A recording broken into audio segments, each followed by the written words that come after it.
2012년이 이제는 5개월째 들어서게 되었습니다.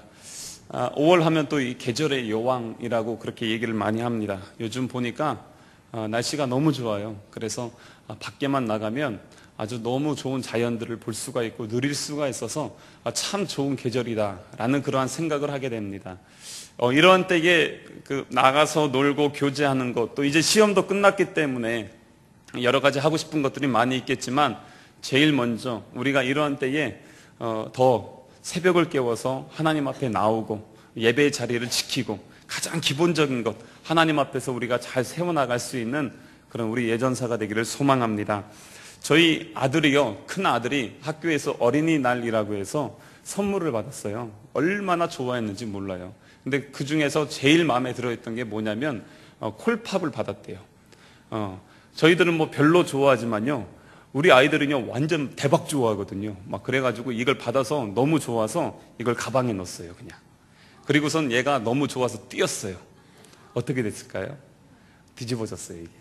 그래가지고 그 가방에 다 엎질러서 콜라가 완전 다 쏟아져서 가방에 있는 책들이 다 완전 너덜너덜해지고요. 도저히 못 써서 버릴 만한 책이 나올 정도로 완전히 너덜너덜해지고, 그리고 책가방이 콜라로 다 젖었어요. 애가 엄마한테 울면서 막 전화했어요. 이거 다 젖었다고 막 울어요. 그래서 너 왜 그렇게 우냐 그랬더니 보니까 얘가 자기가 갖고 있었던 이 책들이 젖고 가방이 젖어서 못 써서 우는 게 아니고요, 콜팝을 못 먹어서. 그게 너무 원통한 거예요. 딴 애들은 다 먹는데 나 그거 못 먹는다. 막 그것 때문에 막 안타까워가지고 막 울더라고요. 그런데 그날 저희 아내가요, 마트에 가서 저희 애들에게 줄 그 간식을 아주 맛있는 걸 준비해 놨었거든요. 그랬는데 걔는 이것이 있는 줄을 몰라요. 그냥 내 눈앞에 있는 이 콜팝, 이게 엎어진 것에 너무 가슴만 아파하고 있더라고요. 우리의 신앙이 이러진 않을까? 우리의 인생이 이러지 않을까? 하는 그런 생각을 해보게 되었습니다. 하나님께서 더 풍성한 건 예비해 두시고 한없는 축복을 주시길 원하시는데, 내 눈앞에 있는 작은 것, 아니면 나는 그것만 보여서 그것만 바라보고 있다가 그것이 엎어짐으로 인해서 속상하고 아파하고 힘들어하는 그러한 우리들의 모습은 있지 않은가, 우리의 신앙생활은 그렇지 않은가 하는 그러한 생각을 해보게 되었습니다.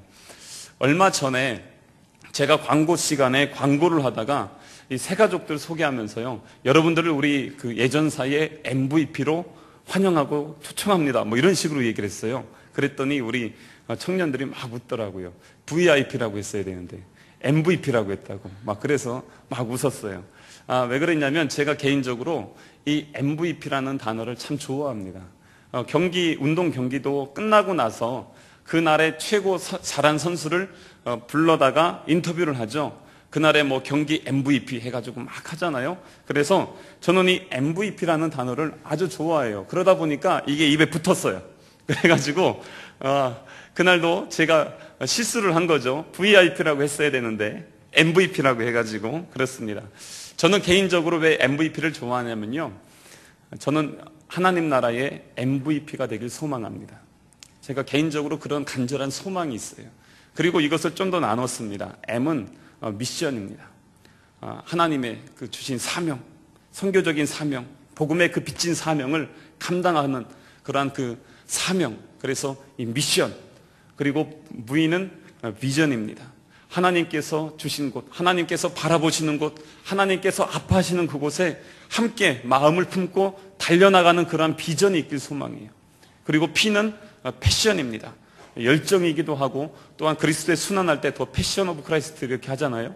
그런 것처럼 정말 이 뜨거운 열정을 가지고 하나님의 그 귀한 일들을 좀 감당했으면 좋겠다라는 그런 마음이 늘 있어요. 그래서 저는 이 VIP를 해야 되는데 MVP가 입에 붙어버렸어요. MVP. 여러분들이 우리 모두가 하나님 나라의 MVP가 되길 소망합니다.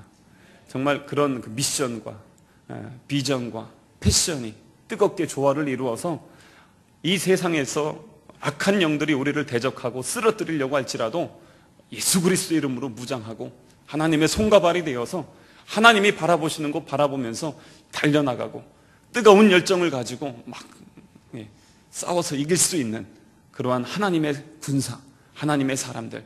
그래서 나중에 우리 주님께서 우리를 천국의 문 앞에서 딱 만났을 때, 야, 너는 정말 내가 볼 때 최고의 MVP였어 라고 그렇게 하면서 환영하고 초청하면서 주님의 나라에 들어갈 수 있는 그러한 우리 모두가 되기를 주님의 이름으로 축원합니다. 우리는 계속해서요 매월 첫 주에 선교 예배를 드리고 있습니다. 그래서 오늘은 이렇게 터키 종족 셀링을 했고, 우리 이제 혜진 청년은 앞으로 더 준비해서 이제 터키로 가게 될 것입니다. 그러면서 우리가 제자 시리즈에 대해서 계속 나누고 있죠. 예수님의 12 제자들을 나누고 있는데, 오늘 주인공도 하나님 나라의 MVP로 전혀 손색이 없는 그런 아주 귀한 하나님의 제자입니다. 그 주인공은 바로 2절에 나오는 야고보입니다. 참 간단하죠. 요한의 형제 야고보를 칼로 죽이니, 이게 딱 끝입니다. 오늘 주인공 야고보는요, 성경에 여러 가지 이름들이 많이 나옵니다. 야고보 똑같은 사람들이 있어요. 오늘 주인공인 알페오의 아들, 세베대의 아들 야고보가 있습니다. 또 다른 제자 중에 또 야고보가 있어요. 알페오의 아들 야고보가 있고요. 그리고 예수님의 형제 중에 야고보가 있습니다. 이 예수님의 형제 야고보가 야고보서를 썼어요. 그리고 또한 또 다른 야고보들이 많이 있습니다. 그런데 여기에서 우리가 살펴보는 이 야고보는요, 예수님의 수제자 중에 수제자입니다. 베드로, 야고보, 요한이라고 할 정도로 예수님의 A급 제자예요. 아주 그 밑에서 예수님이 은밀한 곳, 마지막에 겟세마네 동산에 올라가서 기도하실 때도 데리고 올라가서 같이 기도할 정도로 수석 제자, A급 제자들입니다. 그런데 성경에 보면은요, 이 야고보에 대한 기록이 별로 나와 있지 않아요.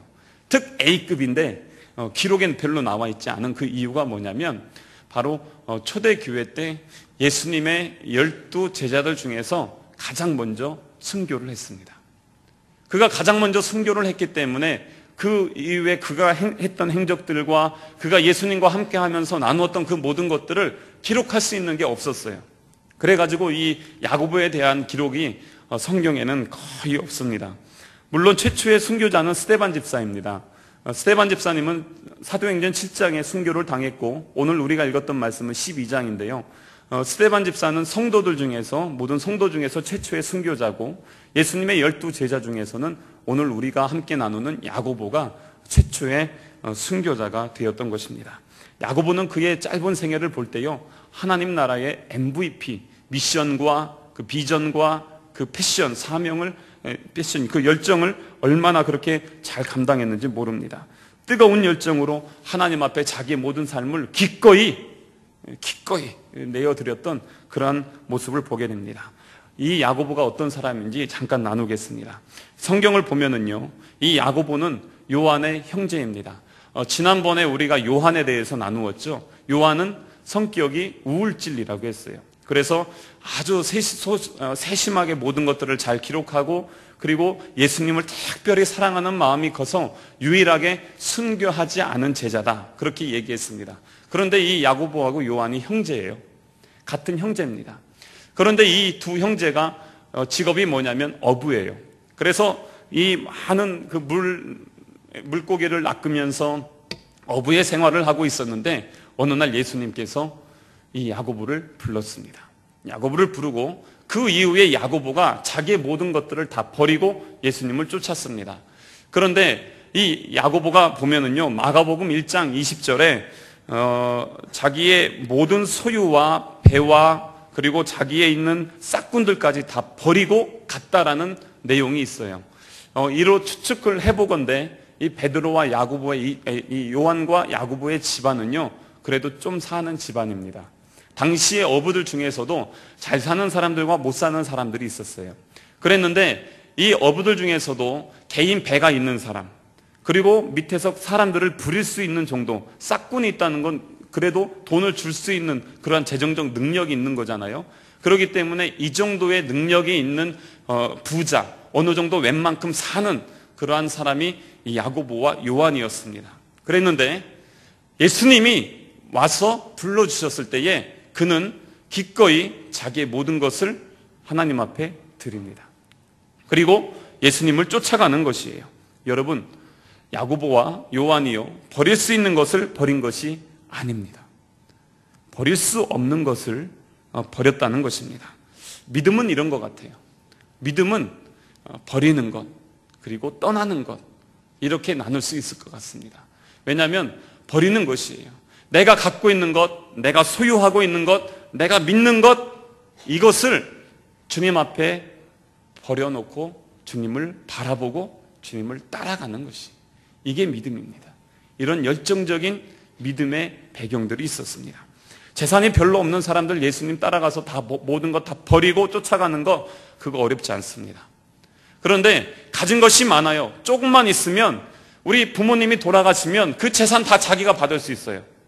그럼에도 불구하고 그 모든 것을 다 버리고 쫓아간다는 것, 그거 결코 쉽지 않습니다. 그래서 마태복음 19장 22절에 보면은요, 부자 청년이 나와요.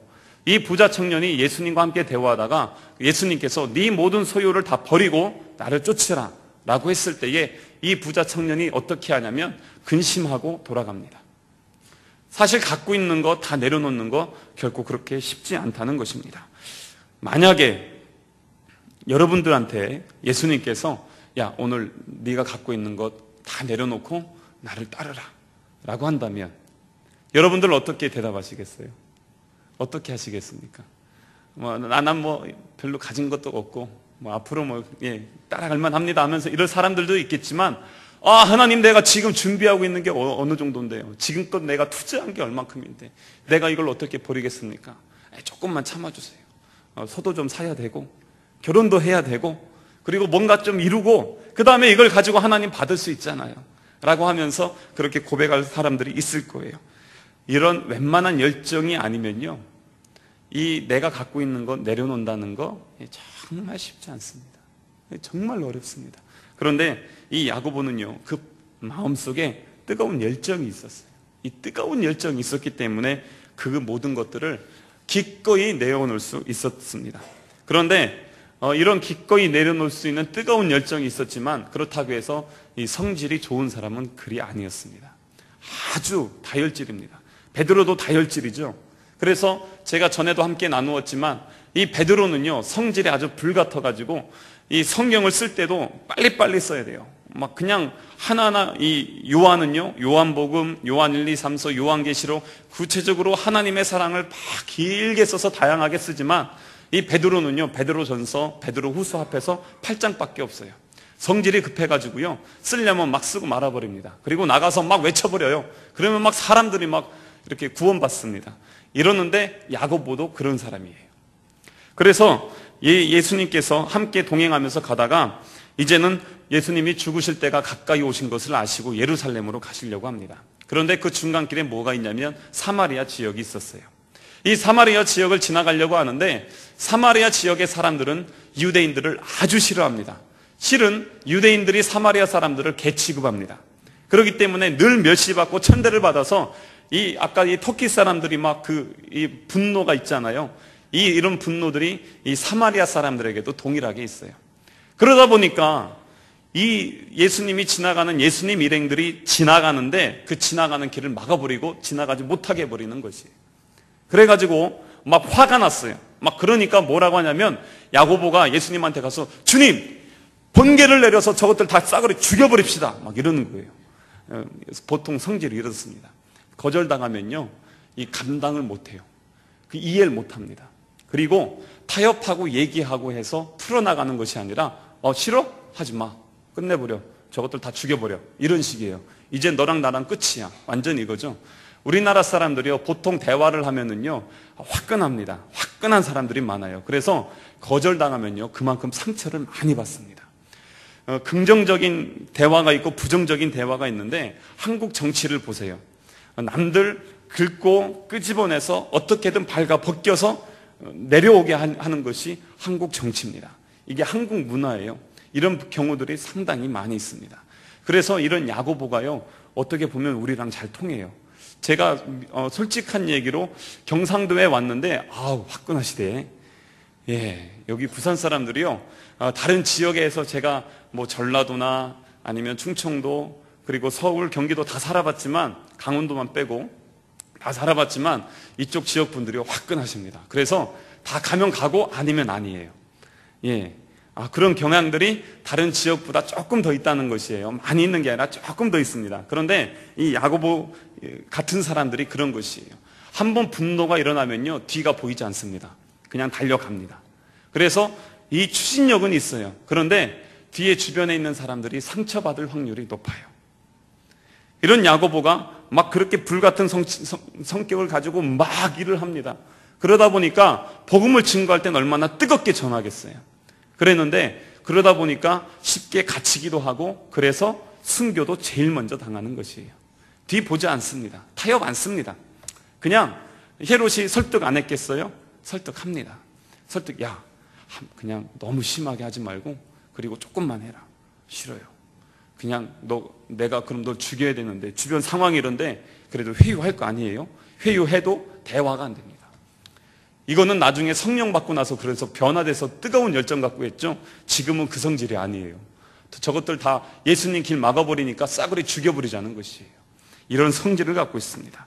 또 하나 있습니다. 또 하나는 뭐냐면, 그의 어머니를 등에 업고 이 예수님에게 로비를 합니다.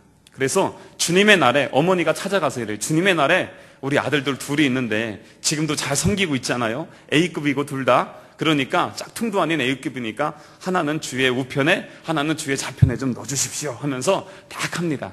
이게 바로 인간적인 마음이에요. 다른 사람을 밟고 내가 올라가고 싶은 것이에요. 그런데 내 힘으로 안 되면 어떻게든 해서라도 이루어내려고 합니다.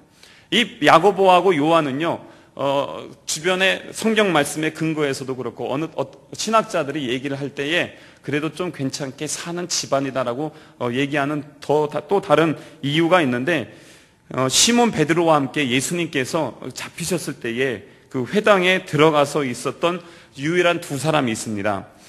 한 사람은 베드로라고 성경에 분명하게 나오는데 한 사람이 나오지 않거든요. 그런데 그 사람에 대해서 어떻게 하냐면은 시몬 베드로와 또 다른 제자 한 사람이 예수를 따르니 이 제자는 대제사장과 아는 사람이다라고 나와 있습니다. 대제사장과 알 수 있고, 그리고 그런 것들을 나눌 수 있는 그러한 사람, 이 정도에 있는 사람의 그 지위에 있는 사람은요, 열심당원인 제자들도 아니고 세리 같은 마태 같은 그런 제자들도 아니고, 이 갈릴리에서나 그래도 어느 정도 살 수 있는 그러한 사람이라고 본다면 이 정도는 야고보와 요한 둘 중에 하나일 것이다 라고 그렇게 일반적으로 신학자들은 추측을 합니다. 이런 그 재정적인, 그리고 경제적인, 그리고 정치적인 배경이 있었기 때문에 엄마가 예수님에게 가는 것이에요. 그래가지고 로비하는 것입니다.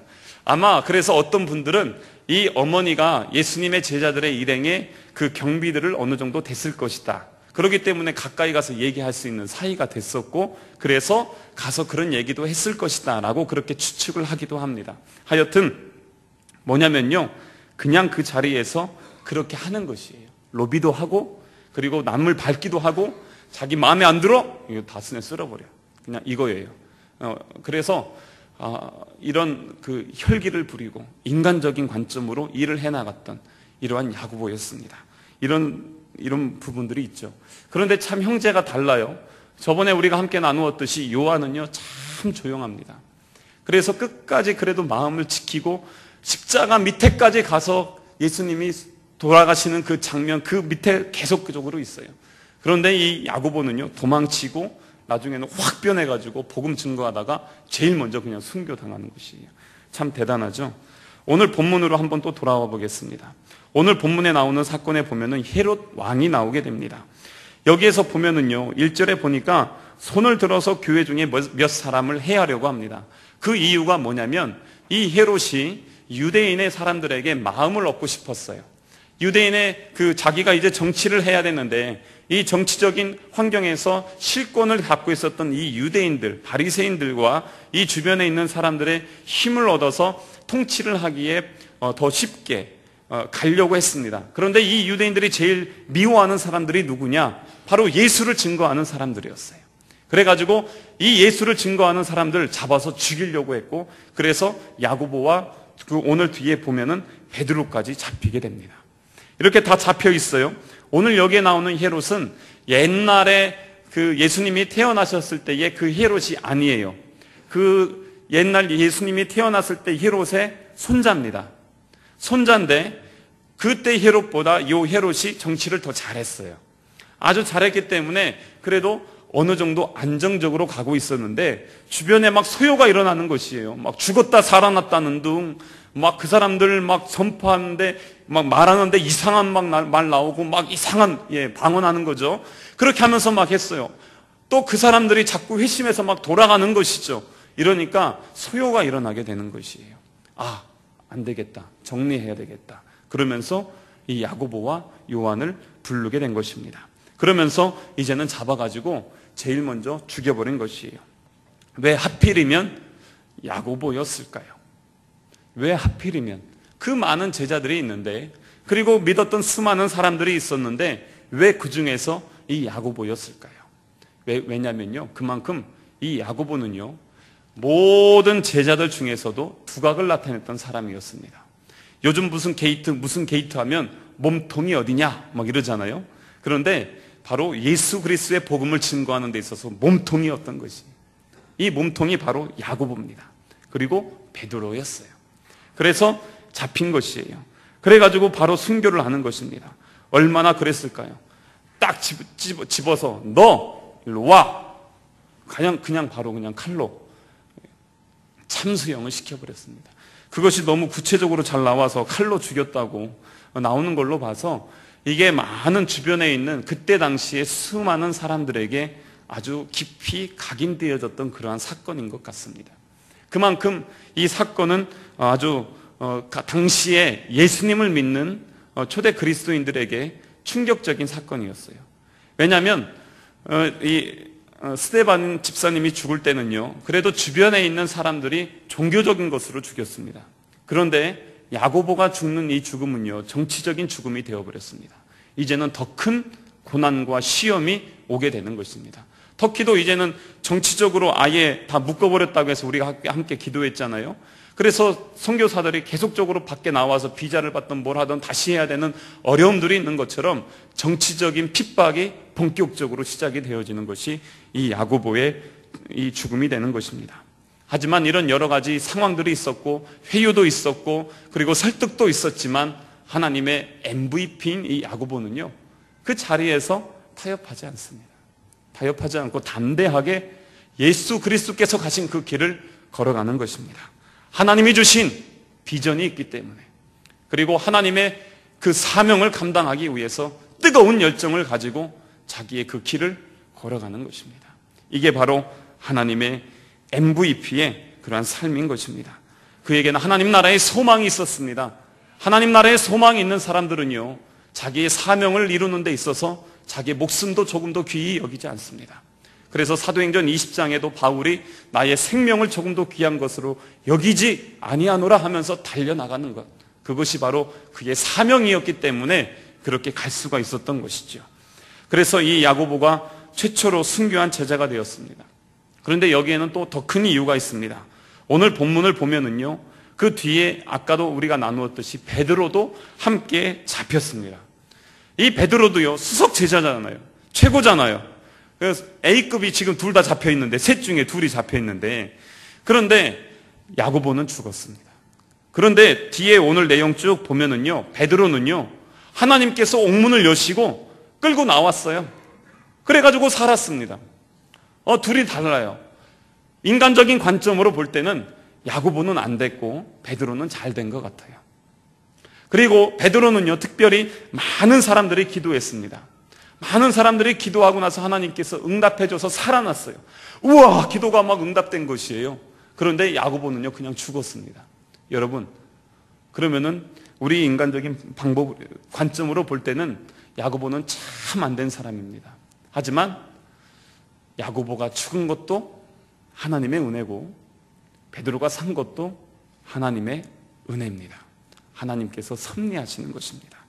그렇기 때문에 이 두 사람의 이 삶이, 운명이 상반된 모습이지만 하나님께서는 이 상반된 방법을 통해서 하나님 나라를 이루어 가십니다.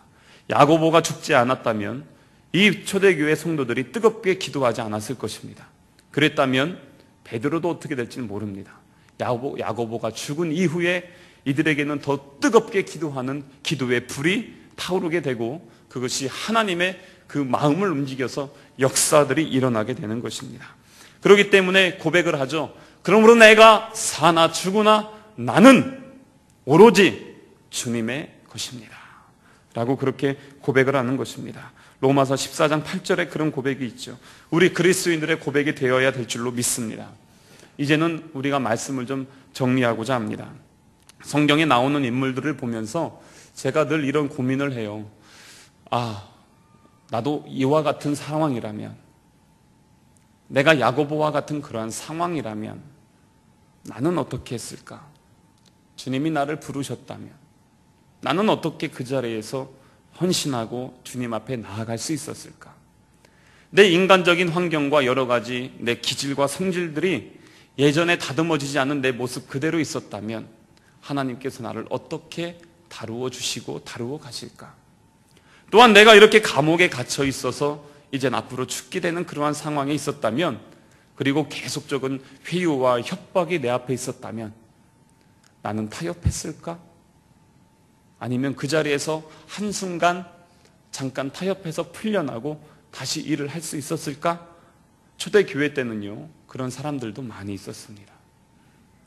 그래서 나중에 이 사람들이 초대교회 공동체에 다시 들어왔을 때에 많은 문제들이 있었습니다. 왜냐하면 순교한 사람들이 있고 배교자들이 있었기 때문입니다. 오늘날 우리 교회 안에도 보면은요, 예수님을 내 구세주라고 고백을 하면서도 세상과 타협하고 세상을 쫓아가고 세상의 유익을 추구하는 그리스도인들이 많습니다. 지금의 나의 모습은 어떻습니까? 이 사람들의 모습을 보면서 나에게는 저런 MVP의 가능성이 있는가? 나는 하나님 나라의 MVP인가? 나는 예전사, 예수 그리스도의 복음을 증거하는 예전사 자격이 있는가? 나는 작은 예수인가? 나는 그리스도의 제자인가? 내 모습과 우리의 모습을 되돌아봅니다. 우리 주님께서 이렇게 말씀하십니다. 내가 차지도 아니하고 더 없지도 아니하도다. 내가 차든지 더 없든지 하기를 원하노라 라고 계시록 3장에서 말씀하고 있습니다. 우리가 고난을 받고 순교를 당하든지 아니면 오래오래 살면서 하나님의 일을 하든지 그것은 우리의 성격과 우리 하기 나름이기 때문에 저는 그거 별로 중요하게 여기지 않습니다. 하지만 더 정말로 중요한 것은 이 청년의 때에 하나님의 자녀로서 내 마음속에 미션이 있냐, 사명이 있냐는 것이, 하나님의 비전이 있냐는 것이, 그 뜨거운 열정이 있냐는 것입니다. 청년의 때에 비전이 없다면 어떻게 우리가 이 길을 걸어갈 수 있겠습니까? 어떻게 하나님이 바라보시는 것을 바라볼 수 있겠습니까? 사명이 없다면 어떻게 우리가 하나님의 손과 발이 되어서 하나님의 귀한 그 생명의 복음에 비친 일들을 감당할 수가 있겠습니까? 뜨거운 열정이 없다면, 청년이 말이에요, 청년인데 뜨거운 열정이 없다면 어떻게 그 하나님의 나라를 이루어 나갈 수 있겠어요? 그 뜨거움이 우리 가운데 있길 소망합니다. 우리 가운데에 하나님의 MVP로 준비되어질 수 있는 우리 예전사가 되기를 소망합니다. 기도하시겠습니다. 생명 되신 주님, 우리의 모든 삶을 인도하신 하나님, 우리를 치유하시고 회복하시는 성령님이시여, 우리 가운데 임하여 주시옵소서. 우리가 하나님 나라의 MVP로 세워지길 원합니다. 그리하여 우리를 통하여서 하나님께서 우리를 사용하여 주셔서 하나님 나라가 세워지고 하나님의 뜻이 이루어지길 소망합니다. 우리가 가는 모든 곳곳마다 예수 그리스도의 생명된 보혈과 그 복음이 흘러가게 하시고 온 세계와 열방 가운데에 하나님의 뜻이, 하나님의 놀라운 생명과 하나님의 거룩한 나라가 세워지고 선포되어지게 하여 주시옵소서. 하나님, 매월 첫 주 우리 하나님 앞에 귀한 선교 예배로 드리며 하나님 나라를 사모하며 주님 앞에 나아가는 사랑하는 주의 청년들을 축복하여 주시고, 그 뜨거운 선교적 열정을 가지고 우리의 삶 속에서, 우리의 학교에서, 우리의 가정에서, 우리의 모든 인간관계 속에서 하나님의 놀라운 주권을 선포하며 나타낼 수 있는 사랑하는 주의 청년들로 인도하여 주시옵소서. 이제는 우리를 중생케 하신 예수 그리스도의 은혜와 성결한 삶으로 인도하시는 하나님의 사랑과 치유하시고 회복하시는 성령님의 은혜의 역사가 주님 오실 길을 예비하며 하나님 나라의 MVP로 충성된 사명을 감당하길 소망하는 사랑하는 주의 청년들에게 하나님의 능력과 권능이 영원히 함께 하시기를 간절히 축원하옵나이다. 아멘.